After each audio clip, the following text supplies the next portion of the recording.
Order of Light presents a new era of contact, UFO sightings and strange anomalies, secret space programs and off-world adventures, advanced technologies and new discoveries, extraterrestrial abductions and contactees. Now is the time to speak. As we explore the unknown, the uncertain, and unseen, we are the disclosure, and these are those stories.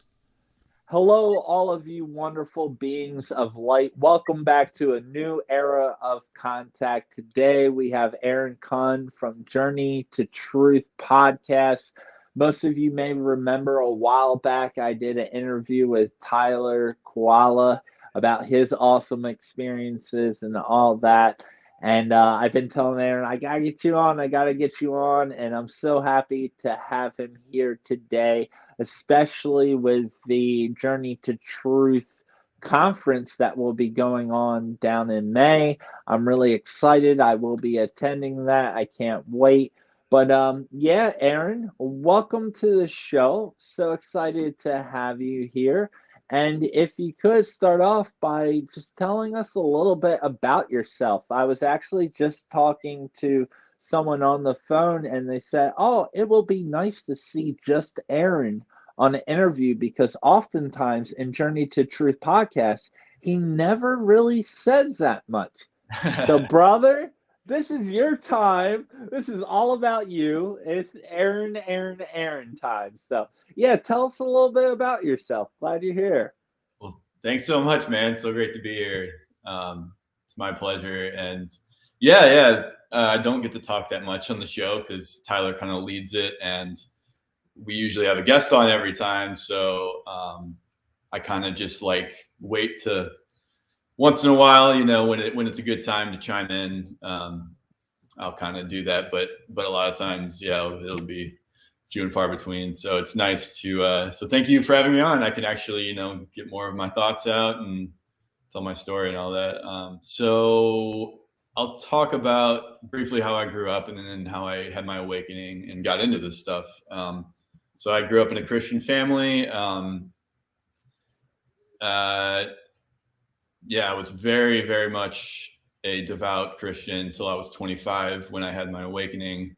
I just started kind of questioning everything, my own beliefs. You know, I just kind of like these light bulbs went off of like, wait a minute, how do I know what I believe is true? I've never really, you know, discovered it for myself. I just kind of realized all my beliefs were like handed to me as far as my religious beliefs and stuff. Actually, let me rewind a little. So a little bit before my big awakening, I started the first thread of getting into like the conspiracy stuff, or like realizing about the cabal and the Illuminati and kind of the deep state players. What year was this time frame? Well, my big awakening year was 2012, but in the year before, or a couple of years before that, probably like 2010. So my parents used to watch Glenn Beck, if you know who he is, had his show on Fox still. Mm-hmm. They would just have it on, and when I would walk in, it'd be so like I would just sit down and watch it with them sometimes. And he was you could tell like this dude had done his research on a lot of stuff, and he was talking about George Soros, and he was talking about the Clintons, and kind of like all these deep state players and their agendas of what they're doing kind of behind the scenes. And he was making all these connections, talking about like Woodrow Wilson all the way back there, and like how the Federal Reserve, you know, started. And that was my first exposure to all of that kind of stuff. And I was like, oh shit. I started realizing, oh wow, there's like,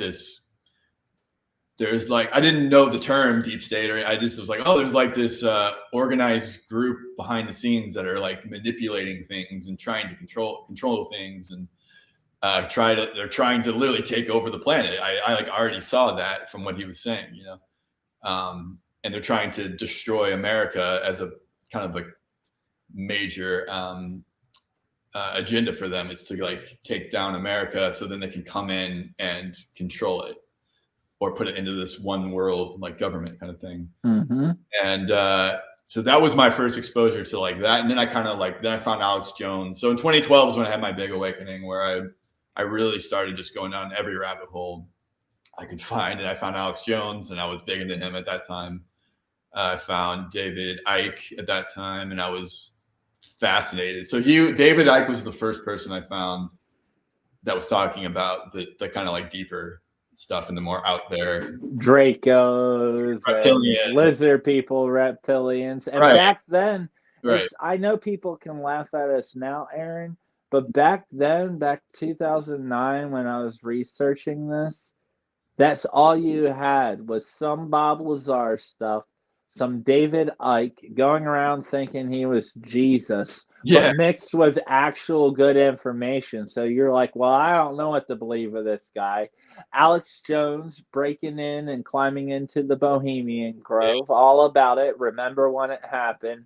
Yeah. So like people have to understand there wasn't a lot of information.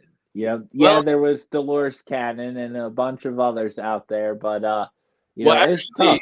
there was, but the community wasn't as big Yeah. back then. But the censorship also wasn't nearly what it is now. So YouTube was actually awesome back then because I could search David Icke, or I could search David Wilcock. I found him, and I would watch every video I could find on YouTube.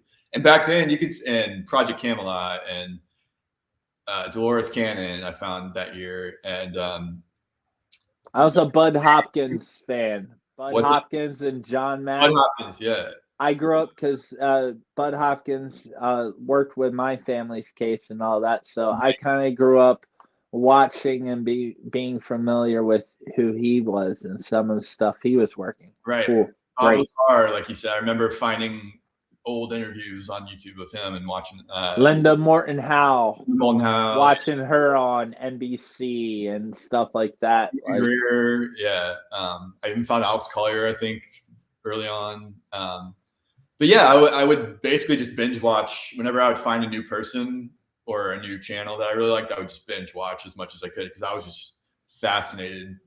I was open because once I kind of like I started questioning my religious beliefs, and I started realizing like, oh, there's not the whole concept of hell was kind of a Roman Catholic Church creation. It's in the mind. Yes, it was a psychological means of control to keep people in fear, and they're easily controlled. And I realized it's not even in the Bible. It's mistranslations, and it's not the concept we think of as hell is not in the Bible. It's mistranslations, and then you're taught it, and then you think it is because you see the word over and over, but then when you actually look at the original text and what it actually meant and the context, it's not what it's saying. And then I found out a lot of other stuff in the Bible is like that too, where the way it gets translated and the way it gets interpreted and taught is not, when you look into it yourself, is not what it's saying. Yeah, allegorical, we can call it. Right. And as an ordained pastor that went to Bible college and memorized every word of that book, right? Everyone out there listening, Aaron is correct. With that being said, continue. Thank you. I got you. Yeah, man. And so I was just like, oh, wow. So it's kind of like a dark night of the soul, because my whole identity was that. And then I realized, well, I'm a Christian. crap. I love Jesus. I'm here to help the world. Let everyone know the name of the Lord. I thought I lived this one life and I die and I go to heaven, or everyone either goes to heaven or hell, and that's it. And it's like, I realized like, oh, wait, that's just the narrative I've been taught, which isn't even in the book that it's supposedly the source of it. It's like, wait, Yeah. what is the truth? What is the nature of reality, and like what's really going on here? So I was open to everything, no matter how crazy it sounded to most people. Like, I'm like, shoot, there's probably life all over the universe. Why wouldn't there be? There's probably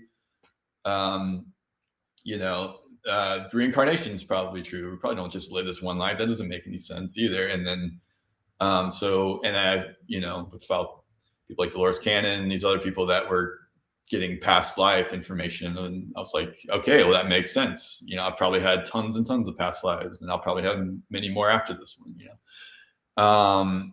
But then, yeah, so, but yeah, going back to what I was saying about, so YouTube was kind of the main source of that for me at that time. I would just binge watch, like I said. And back then there was a lot more, because now I noticed a lot of people, you'll search on YouTube and you'll get some videos.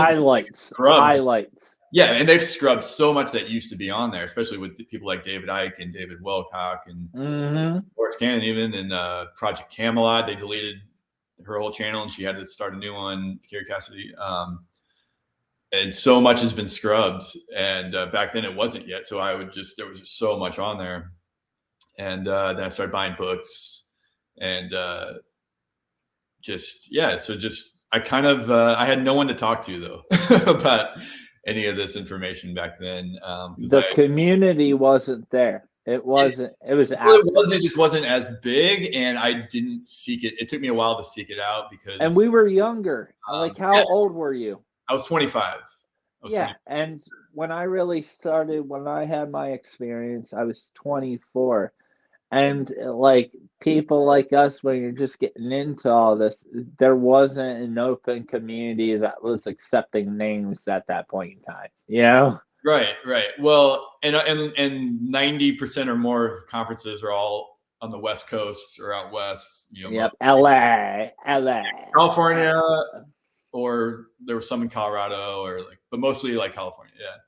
So I don't know. Like I'm sure there, you know, and later on I found out like there's a MUFON group in St. Louis, and there's a Coasties, like a Coast to Coast AM group that Tyler went to, and then I went to a few once me and him met. But I didn't even think to like seek out anything. I don't know why. Like I was still going to church at the time. I was playing in the worship band at like the main one. Whoa! Church. I was a worship pastor, dude. That's what I did. I was a singer and playing electric, sometimes acoustic and singing. If I wasn't singing, I would be playing electric. Yeah, man, I was a worship pastor. Check that out. That's awesome. Hillsongs United. Yeah, oh yeah, man. Oh yeah. Dude. I was super into that at the time. That's funny, man. Yeah. Dude, I completely know it all, man. Same thing. Yeah. So I did that, but I was also playing in my other rock band at the time. I played it in a bunch since high school, but guitar, electric guitar.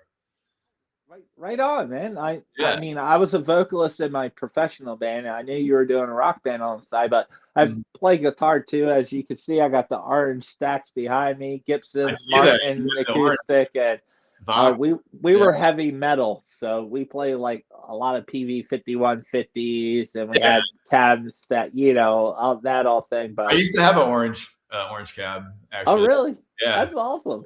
Yeah, I had one at one point, and I had a Marshall DSL 100 head at one point, also. 100 watts. Was that a solid state?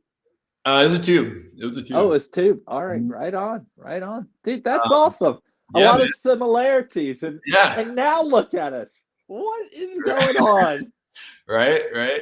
But at that time, so I had just quit actually a band I was in for like almost 5 years at that time, and then I just moved in with a good friend of mine at the time, and me and him were like just jamming around at that time of my awakening, and then we ended up forming a band shortly after, so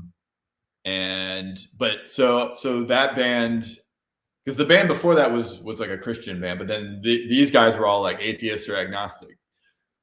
But then I was like becoming spiritual, you know, but no longer religious. So, but again, they would just poo-poo a lot of this stuff, and I couldn't, especially Jake, the singer who I was closest with at the time. He went like super hardcore atheist, like. But yeah, so I remember trying to talk to him about this, and he would just like make fun of it and poo-poo it. And I was like, all right, so I can't talk to him about this stuff or really any of the other guys.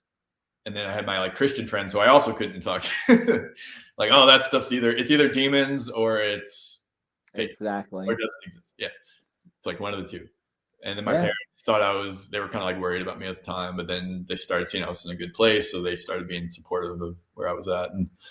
So yeah, I spent 5 years just kind of in isolation, didn't have anyone to talk to, just like doing my own research on this stuff, watching videos, reading, doing my spiritual practices. And finally in 2017, I just had to find other people to connect with that are on this level. And there was Corey Good and his team that year were putting on a conference in the Mount Shasta area. It's called Eclipse of Disclosure, and it was during the big solar eclipse in August of 2017. I saw it in North Carolina, total eclipse. Did you? Holy crap, dude! Well, you know, it's funny. St. Louis was right in the path of totality, but I drove all the way to Mount Shasta to not be in the path of totality because I wanted to go to that conference so bad. So.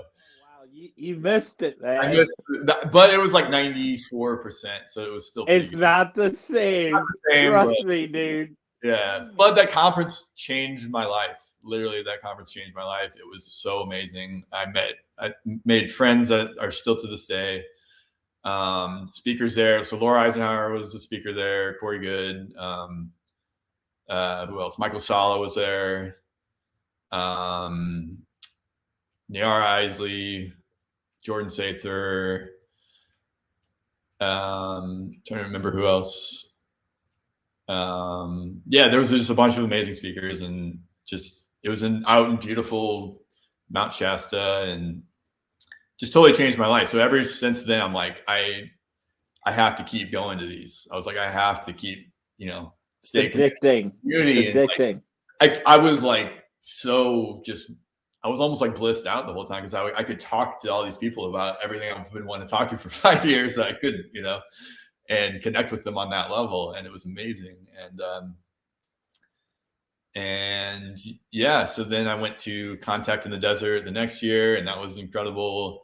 But that was like 4,000 people, like a massive, and I'm glad I got to experience it. It was awesome. But I'm like, I realized I like the smaller, more intimate conferences where it's like a family. It feels like you're just there with like family, So then I went to the sequel to that conference the next year. They changed the name to Dimensions of Disclosure, and it was in Loveland, Colorado the next year. And that's the conference I met Tyler at. He was there with his dad. Oh, this is how you two met. The life story. We were both in St. Louis, but didn't know each other, and then we met at that conference. Found out we both lived in St. Louis. We're like, oh, sweet. And I was actually living in Kansas at the time. I moved in with a friend of mine in Wichita, Kansas. But then when I was back in town visiting, me, Tyler, and his dad all got lunch, and we were just talking. And that's how I had the idea for the podcast. And we're just like, yeah, let's do it. Let's just do it. We just, wanted to do something. And that sounded like an awesome thing to do. So we just jumped in, had no idea what we were doing. We had a few friends and connections, that we had made from conferences, or that was Tyler's first conference, actually. And we just kind of messaged. We're like, hey, let's just do it once a week and try to have a different guest on every week. And we fully expected to, like, half the time at least not be able to. And we're like, well, half the time we'll probably just us two do it, but ended up being there was like one episode we weren't able to get somebody. But yeah, we just messaged a few people and they all agreed to do it. And it kind of kept snowballing and kept going and kept growing. And then we went to ECETI in 2019, just a few months after we'd started. And James Gillian. Yeah, we met James for the first time, and we were blown away by ECETI, and met a bunch of more people there. And yeah, I think we had like less than 500 subscribers, but at that time, and no one knew who we were. But we were just like telling people about the podcast, like, hey, we're this little podcast, The good old days. Yeah, dude. Yeah, I almost missed those times. And then I moved back to St. Louis towards the end of 2019, and then I ended up moving in with Tyler, and then we kind of grew a lot closer even then. And then, just kind of kept going. And before you know it, we ended up doing our own conference back in May of this year. And it's just blown us away, like how just blessed we have been with being in this community, the friendships we've made, the connections we've made, being able to do what we do, and how just loving people have been and supportive that people have been with us and what we're doing, and that we were able to do conferences and connect with people in that way. It's been life-changing. It's been incredible. And I just can't wait to see what the future holds. But I found you through you were Laura Eisenhower interviewed you, and that's how I found you. And I reached out and had you on the show. And I mean, your story blew me away. And yeah. And I didn't get to share that much on the show because we were talking about a lot of different things and trying to keep it within an hour. But man, that's amazing. Your backstory of how you guys connected, and you're like, hey, we both got an interest in this. Let's keep it going. And something I want to touch on is that loneliness that you had. I completely understand that, as being a pastor and in a Christian metal band and all. Like, I just couldn't talk about these things. Although my best friend that helped start the band, who was actually married to the pastor's daughter and all that, him and I used to watch Ancient Aliens together. And I remember us watching it. And he's Native American as well. And we would be watching it and just laughing the whole time. Like, we know what that is. We finishing the sentence. Like, I'm talking about 2009.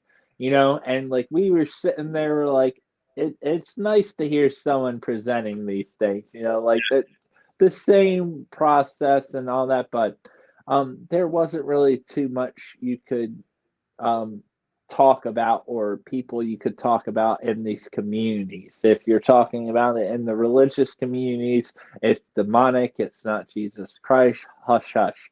If you're talking about it with the atheists and people that don't care and they're just worried about how they're going to eat every day, you're full of BS. Like, shut up. Like you must be hallucinating or on drugs, or you're just flat out lying. It's almost like it's like when people have such a strongly held belief of what reality is, it's like they will just any narrative they will put on that, because they don't want to believe it. They just don't want to believe it. It's not that it's not true. They just don't want to believe. Exactly. Yep. And that's what I realized. I'm like, oh, so many people are so closed off to anything outside of their paradigm, of their belief system. But there are more and more people waking up, and more people open to this stuff than ever before. And more and more people getting into this information, finding out, like, oh, thanks to shows like Ancient Aliens and the UFOs stuff's going mainstream. I mean, granted, there's a controlled narrative going on, but still, it's going mainstream, and they're talking about it on freaking mainstream media. It counts for something. Yeah, exactly. And Stephen Greer, I don't agree with everything he says, but he is doing great work. And he's, with what he did with the Disclosure Project in 2001, and what his documentaries are amazing still. It's incredible. Like, even since my awakening, it's so much more out there now, and there's so many more people awake than 10 years ago. Yeah, it's incredible. I'm like, oh wow, and people are so much more receptive in general. Because I would once in a while try to talk to random people about it, and back then there was hardly anyone that was interested, or they would just write it off, and now it's like I've met just random people and talked to them about, and so many people have either their own experiences or they already are interested in it, and they'll start getting excited and talking about, UFOs or ETs or whatever. Yeah. Well, the lockdown, and when the Pentagon released the UFO footage, it was right around the same time. Those two things played a catastrophic narrative that they did not think would be the narrative to go down, and it backfired. And it was during that period, although you and I have been looking at this 2012, that's when I saw my light being, when I had my download. Same time, like all that time. And it was at the lockdown and the release of the UFO Pentagon footage. The combination of those two things, it woke a lot of people up out of nowhere. I didn't expect that, but I was wrong. And Joe Rogan was also a big player, I feel like, in it. So many others as well. And so many others, right. And like you said, the lockdown, so many people were at home and had so much free time. They were just going on YouTube and finding. they had the time to listen to crazy people talking about aliens and UFOs before they had a 9 to 5 and kids to feed. School, all that. Yep. Wow. Exactly. And Aaron, one thing I want to ask you, and this has been a question I have seen over and over again in Journey to Truth podcasts, comments, and it's always going along the signs of something like this. Aaron, have you had an experience? Aaron, have you had extraterrestrial contact? Aaron, have you seen UFOs? Aaron, have you had a paranormal experience? Aaron, have you had any psychic abilities or things that your gifts or whatever you want to call them? So Aaron, it's one thing reading about these things online, but my buddy, my guy, have you had any experiences, of any realm, not just extraterrestrials? And what are some of those experiences? I would love to hear that along with everyone watching this, because it's the number one question. What about Aaron? Right. I haven't had any that are like super. It's not a pissing contest. Exactly. It don't matter. They're all valuable. All important. Definitely not compared to Tyler, because he's just had insane. It doesn't matter. Your experiences are just as powerful and important as Tyler. Right. Most like I've seen a lot of the light ships, or the ones, the plasmas, the light ships. And most of that has been at ECETI, to be fair, because Mount Adams in Washington. Well, and Mount Shasta as well. That first conference I told you about. So every night there, I would see at least 10 ships that, ones that I know aren't satellites. I'm like, okay, they would either power up or they, you could tell. The power ups, dude. I've recorded those. That's how satellites are just the same kind of light scooting. The power-ups where they get immensely bright and just flare up and then just disappear as you're directly above you. Poof, gone. Right. Satellites don't do that. It's insane. No, exactly. And there was somebody at that conference that took a picture of the sun they took it during the eclipse. And then when they examined the picture one of the pictures afterwards, there was like a triangle-shaped craft next to the sun in the picture. Wow. Yeah, so that was pretty cool. But every night there, you would see ships, and then I saw it way more at ECETI when I started going there. He has fleets going by, James. Entire fleets. Entire fleets. Every which way possible. Yeah. And you'll even see their lights on the mountain that will just show up out of nowhere, and sometimes they'll move around on the mountain. In the tree line of the mountain, so it's definitely not a satellite. I've heard about those from other guests. I've had 2 previous guests that went there as well and have actually seen the same things, with some of you guys also being there. Right. So mutual acquaintances, all seeing the same things and talking about them in the same interviews. There's no way those are hikers or any other, like how bright that light would have to be a normal human-made light on that mountain. It's insane. Plus, there was a guy that came there one year he had all these different cameras and this crazy setup, and he filmed it the whole night. He filmed the mountain the whole night. And then you see lights just going all over the mountain. and he examined the lights, and he said, "This is not man-made light." He said, "This is actually starlight." He's like, and he has all the ways he can tell that, he's like, it's starlight.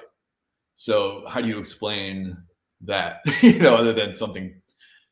other than a man-made source? And it's just lights are just going all over the mountain, like, and some are like flying off the mountain, like they're different colors, like it's crazy. What's the best UFO you have seen? Is there one in particular that you're like, holy smokes? So I haven't seen anything close up, unfortunately, but my best sighting was actually in the St. Louis area, back in, it was January of 2018. And I was with a friend, and we were talking, and outside it was nighttime, and all of a sudden 3 different lights come from different parts of the sky. They kind of just all converge and then form Orion's belt formation, like right in front of us in the night sky. And they formed, it was literally Orion's belt, and it was like 3 different levels of brightness. So it was like, you had the brightest one, the middle one was a little bit dimmer, and then the other one was a little bit dimmer. And they stay there for about 4 to 5 minutes, I would say. I have a cell phone video of it, if I can still find that. Please send it to me. I will put it up right now for everyone to see. I think I hope I still have it. I think it might be on an old computer, actually. But I'll send it to you if I can find it.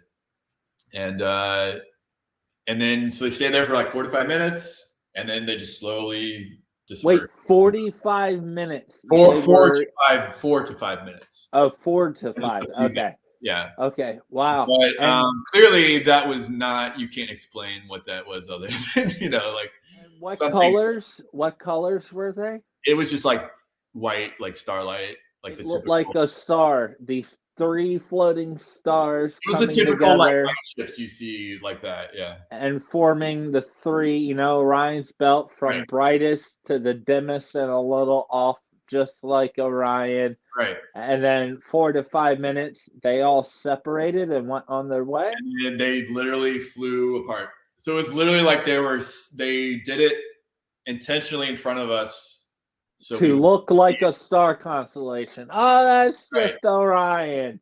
So they either formed Orion's belt because they're either Orion beings saying where they're from, or maybe, to blend in. That's a very recognizable part of a constellation. So they were like, we'll do that so they know, just kind of saying hi, like, hey, we're up here. Maybe it was our star family. I don't know.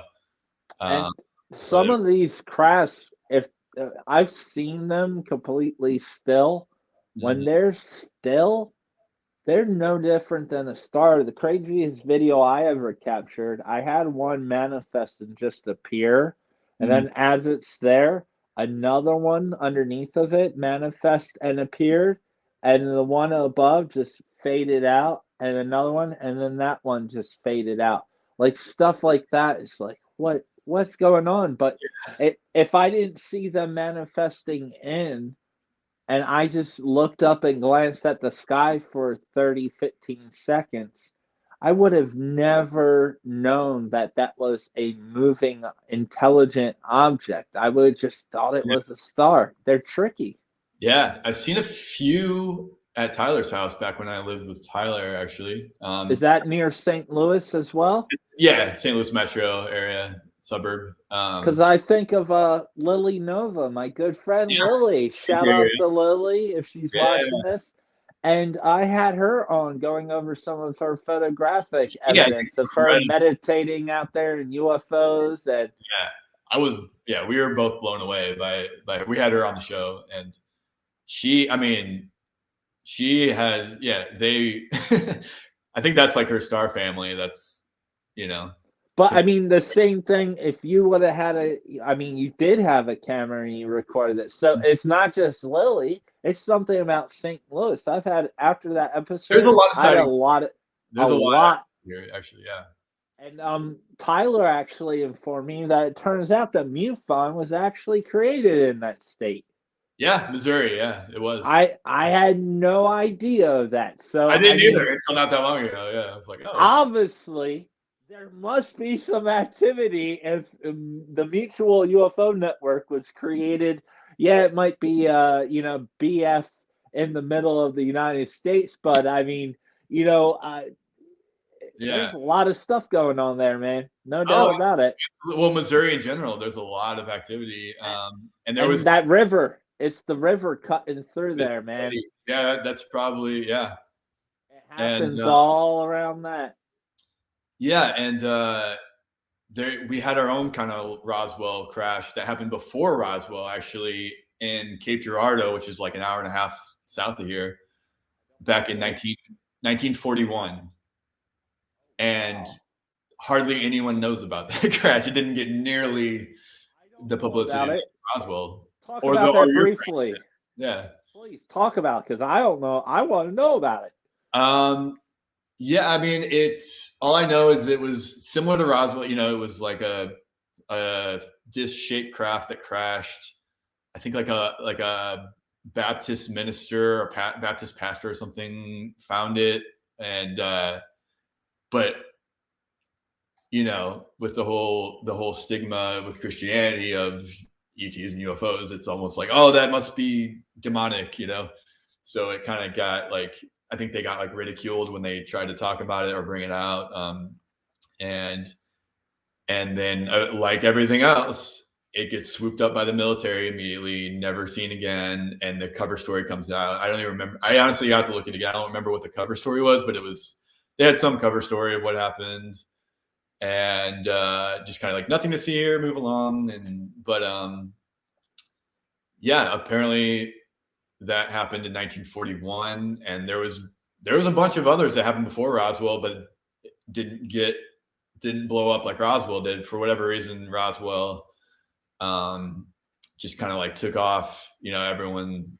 Well, they reported it when it first happened as a flying saucer that crashed, and then 2 days later is when they were like, "Oh no, it was just a weather balloon. It was just a weather balloon." Yeah, I'll let you know the difference. Roswell was a Trojan horse. Those crafts were deliberately, both of them. Yeah. There were two. I actually have a guest. Eventually, I will get her on the show. We've been friends forever. Her grandmother was involved with Roswell, and the public is completely unaware of this story. There was two with hats. There were two. You're right. Yes, and it was deliberate. It was the beings inside only had a lifespan of 5 years because they are engineered life forms that were not meant to survive. They had a mission, and the mission was carried out, and that was to gain intel of technology for information. Long story short, but as you just mentioned, there's many other stories, and not just your story that you just told going before Roswell. Start to open up history books.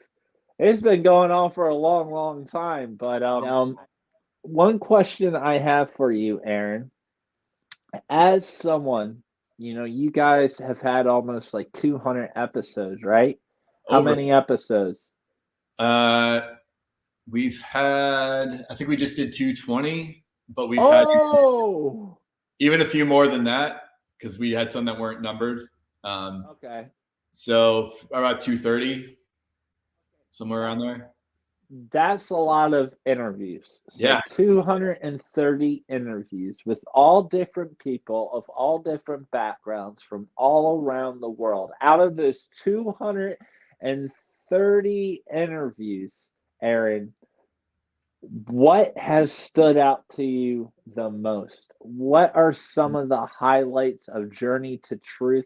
What are some of those stories and people you interviewed where the things they said have not only impacted you, but stuck with you up until this moment? I know it's a hard question because they're all so good. I know. Yeah. But I got to know, man. What are the highlights?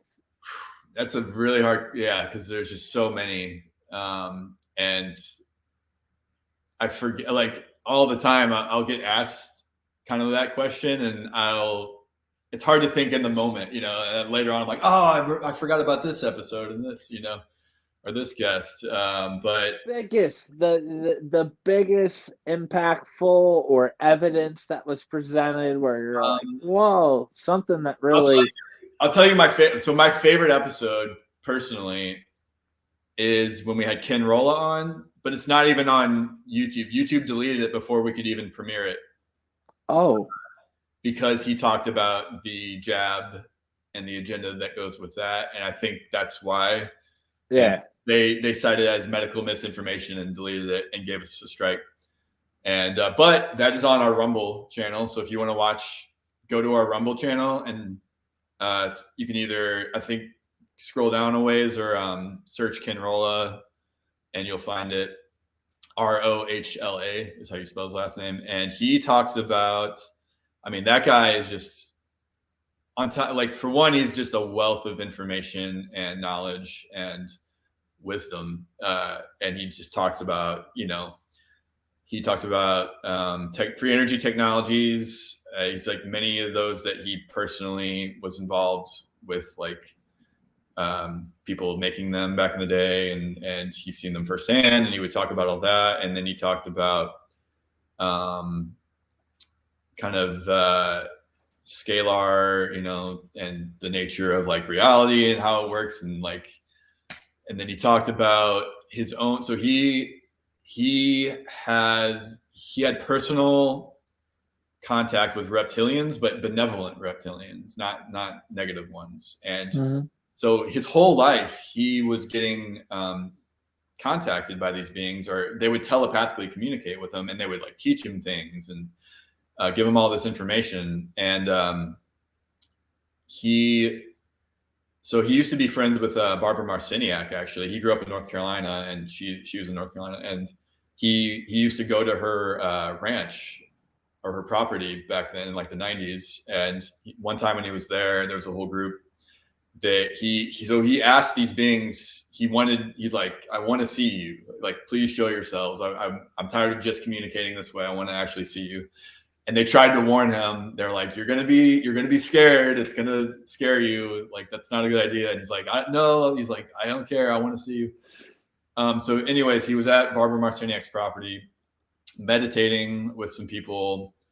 And all of a sudden, he says in the distance, he sees these reptilians, these like full on big reptilian looking beings. And he's like, I sat there and stared at them he's like, I'm trying to grok what I'm seeing. Like, my mind it's trying to like process what I'm seeing right now. It doesn't, when it really happens. Yeah. You can't. He's like, it took a couple minutes for me to like fully realize, like, oh shit, this is real. Like, these are real reptilian beings in front of me. And then then he started getting scared. But he's like, it just looked so Hollywood. It looked like something you'd see in a sci-fi movie, like in like a Hollywood movie. But it was real. They were there in front of me. And I think they said there were 3 of them. And he's like, they looked like the old videos of when you watch Corey Good describing them. He's like, they looked like what he would describe, and what others as well would describe. So he's like, they were real, and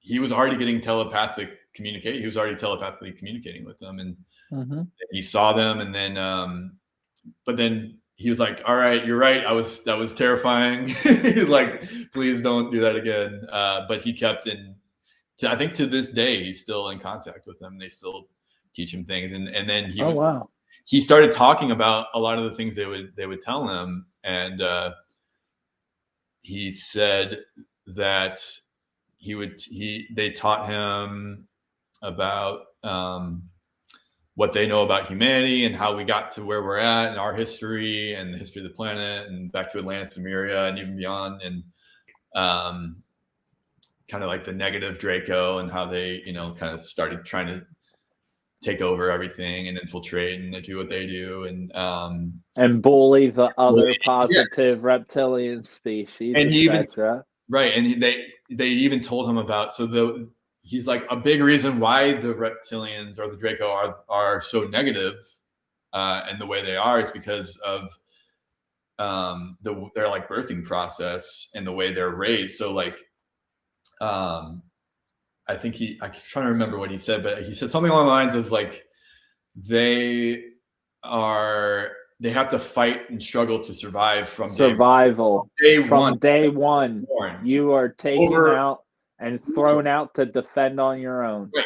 So they're fighting each other tooth and nail over resources from day one. That's all they know is kill or be killed, fight, struggle to survive. They're not shown any love or compassion at all. So that's like all they know from day one of their lives.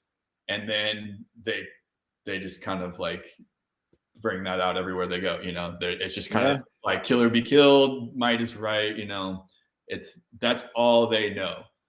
But there has been some, like the ones that he's in contact with, that somehow we're able to kind of break out of that and evolve more. And he said there's many other races throughout the galaxy that are trying to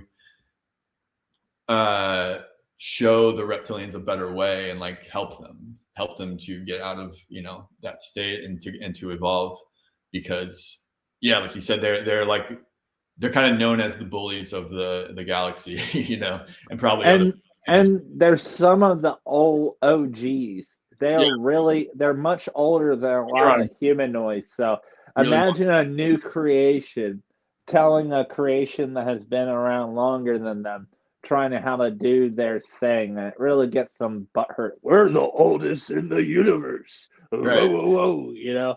Right. And like what you said about this, you know, reptilian survival nature, the oldest part of the human brain being the reptilian part of the brain. And we as humans have to be so cautious that we don't solely rely off of our survival instinct, our fight or flight reflex, because it will de-evolve us to something we don't want to be. Right. And supposedly the reptilians are the ones that gave us the reptilian brain and some of their genetics. And that's where, you know, it's unfortunately, but it is what it is. It is what it is. So that, it is what it is. But when you're in this lower state of consciousness, you're kind of like locked into that reptilian brain, fight or flight, survival mode, and fear kind of based reality. So when you start expanding your consciousness and growing spiritually, that's when you rise above that and you get in your higher mind and you get in your heart space. And you know, that's how we're changing. That's how we're winning this, because you know, the controllers on this planet don't have that at all, and they can only control us if we're at that level. If we stay in fear, if we stay hating people, we stay in this fight or flight survival mode, we stay in this low vibrational, you know. But as soon as we rise above that and we step in our sovereignty and our power, live from our heart space, it's game over. And that's more and more what I see happening on the planet. So that's how I know, like, we're on a very positive timeline. We're winning, and it's just a matter of time before this planet transforms into what it was always meant to be, you know, and what it used to be, I think, in the past. So. Yeah, absolutely. Yeah. And I think that's why a big part, all the people out there that are saying celebrities or politicians, famous musicians, etc., are reptilians. It's not necessarily that they're flesh and blood reptilians. It's when you are in the spotlight and in the industry and always striving to be on top and doing whatever you must do to survive and stay on top. Politicians, movie actors, musicians, military generals, anyone in an upper echelon, job, they are relying more off that reptilian brain. And this is something I've been throwing out. I think some of the people that people are accusing as being reptilians aren't necessarily reptilians. They're very much indeed human beings that are only solely using the reptilian part of the mind, which causes a de-evolution of them, which causes them to act this way. And that's why it's so important to recognize that, so we can, as you said, raise the frequency, raise the consciousness, and break away. And all of us that do have reptilian genetics, we need to start a new rebellion. And, you know, nope, Nope, trying to get to 7D. Peace, 3D. I'm out. Yeah, and essentially that's what a psychopath is somebody that's trapped in their reptilian brain and trapped in they're shut off from empathy completely, and all they have is kind of this, like, they just want to dominate and control and manipulate, and they have that's scientifically. This Yeah. is proven in academia. You learn. I took psychology. We learned this in school. That's facts. That's real. Right. Wow. Right. Insane, man. Insane stuff. So moving out of the planet being controlled by psychopaths that just want to dominate and control and literally despise humanity to this planet. We're taking our planet back. We're taking our power back, and it's going to be actually benefit. The systems are going to become beneficial and supportive of humanity rather than holding us down and suppressing us and negative to us. So we're and all this technology that we have on the planet that's being held and withheld from us and hidden, and then we're told it doesn't exist when we know full well. People like we have technology beyond most people's imaginations. It's here. We have it. It's just being kept from us. Oh, Aaron. Dude, it's unbelievable. You're bringing this up, and Aaron and I, we respected this person's wishes, but at the conference, Aaron and I, we had the opportunity to see some information. These technologies and information, Aaron and I, we were extremely privileged. And in case this person is watching, don't worry, I'm not going to say anything. But we are so privileged that you were willing to share this information with us. And what Aaron and I saw, the photographic evidence of UFOs about 150 yards away, broad daylight, actual photo evidence, better than anything we ever saw. Some of the technologies and new inventions that were involved, and the Los Alamos, being involved and shutting everything down. Aaron and I got to see some really compelling stuff at the conference, and unfortunately, Aaron and I, we can't talk about any of it. And these things exist. We saw it. You're right. Right. Oh, right. man. She had some incredible stuff. Yeah, that was amazing. She had some of the best UFO footage I've ever seen. Like you said, close up, you could see the details of the craft. Crystal clear. Old rectangle, actual physical photographs. Right. And we're editing because we can't say too much, but some of the inventions and technologies and things we saw pictures of with the background of who and what and where, people like her that is driving us crazy. They don't want to come on the show because I get it. It was so good. It was. I get it. I totally understand why she doesn't want to come out publicly. But security. I just hope she doesn't die with that information. I hope she at some point decides to either come out with it or to start giving that out to other people, so then maybe somebody else can, Yes. Because now is the time. I mean, we need, we are a disclosure, like you always say, like I always say, we are the disclosure. So like now is the time to start speaking, to come out, to let's step in our power and make our voice heard, and now's the time to talk about what because we're at this tipping point where I do think we're on a positive timeline, but it's still the powers that be, or you could say are trying to do everything they can to squash this awakening and keep people asleep. And we have the power to, we can either stay silent and stay afraid, or we can step into our power and say, give a middle finger to the system and step into our truth, step into our power, and talk about what we know and our experiences. And, you know, it's as simple as that, and come together and unite, and, you know, stop letting these petty beliefs and differences, and, oh, I'm in this group and you got, like, we have the real information in this, and you're fighting, you know, and it's just ridiculous. You know, it's like, now's the time to, like, let's unite, let's step into our power and come together and bust the system wide open, you know, and get the truth out there. So yeah. So if you are watching, and I will send her something about this video, like, yo, we're talking about you, but we didn't say who you were. But if you're watching this right now, please know that with me and Aaron Journey to Truth, you have a home, and when you are ready, we are ready for you to present this information, because the world needs to hear it. The light and the happiness and the mind blownness of it.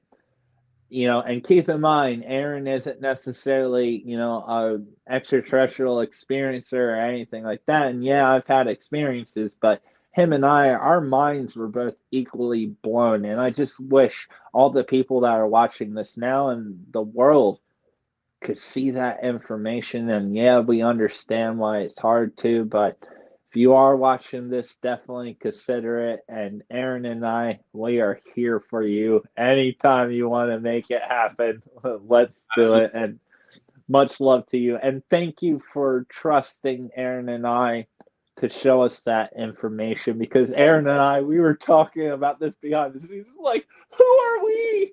Right. Like, why us? Oh, Right. I know why us. Because sometimes we're the only ones willing to listen. Mm-hmm.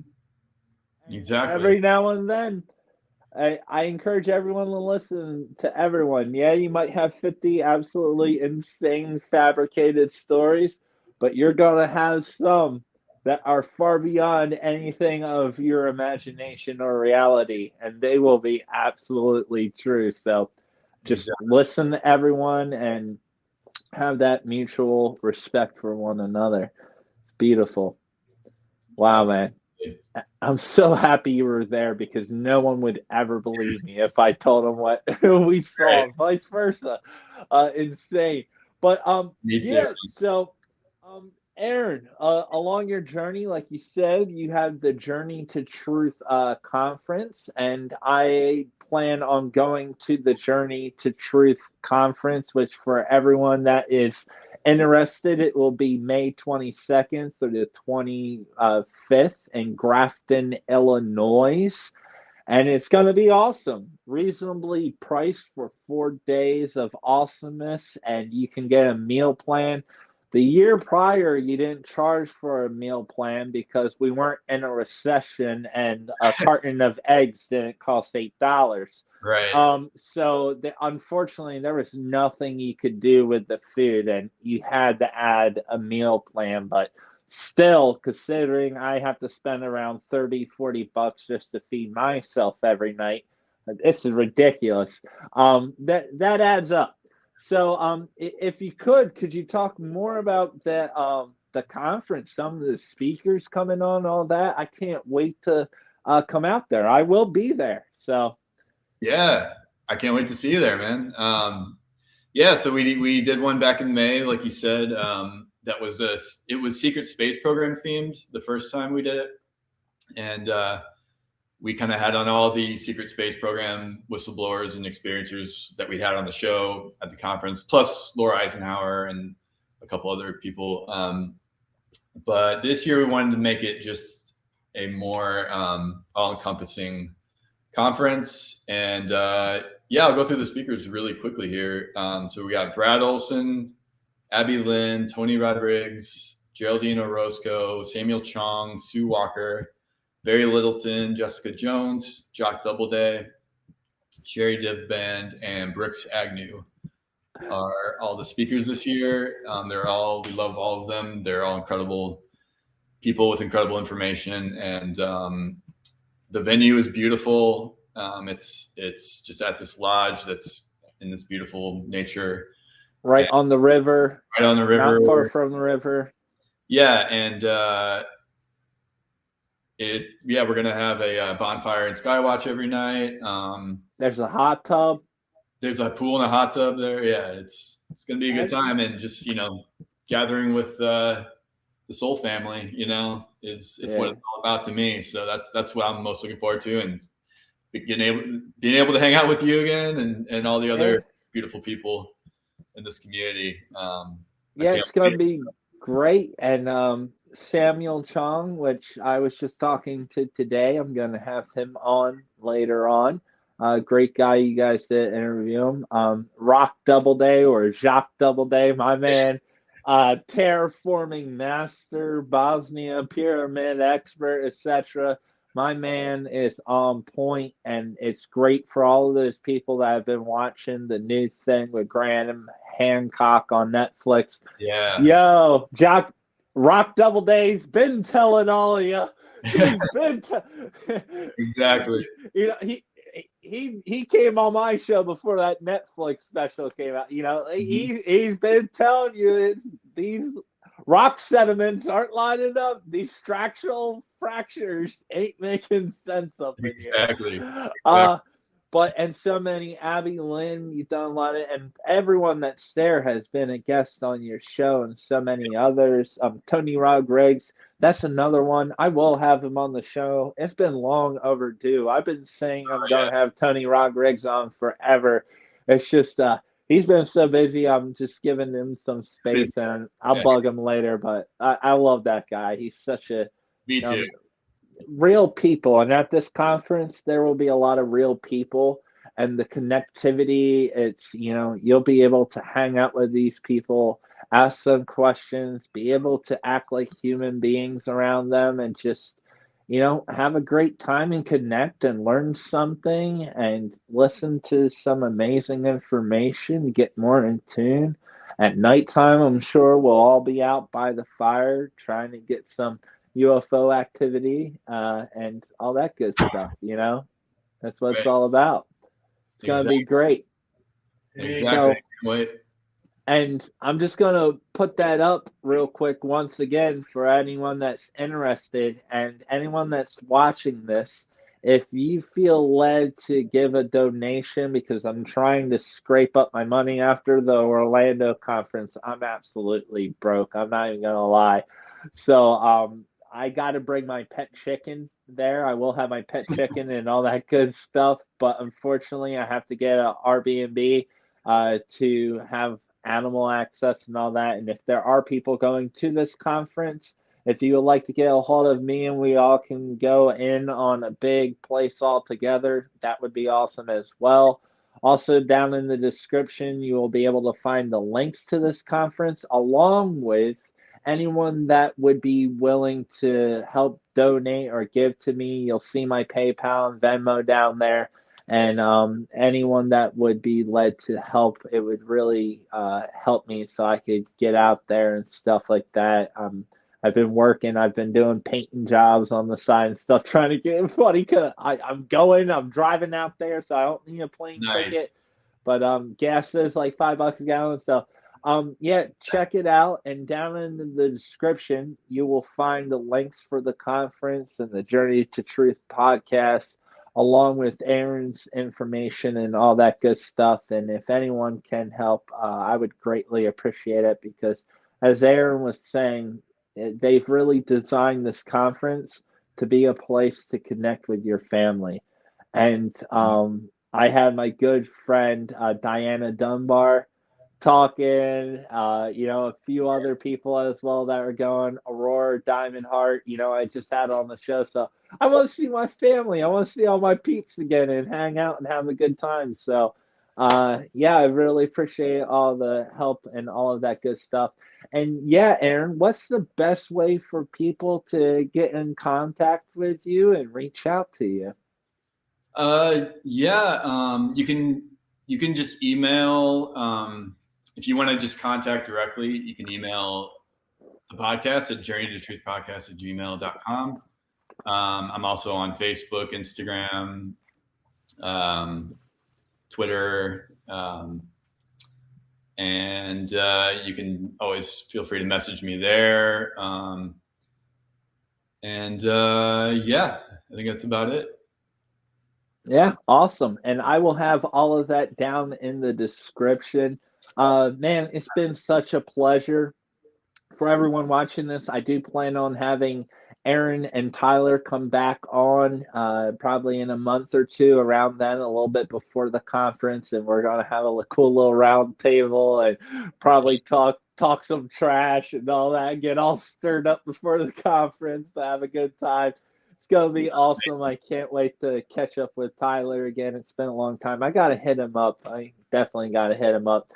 But Aaron, thank you so much. You know, all the sacrifice and the time and the open mindedness and the open heart you have and the respect you have for all people, all experiencers.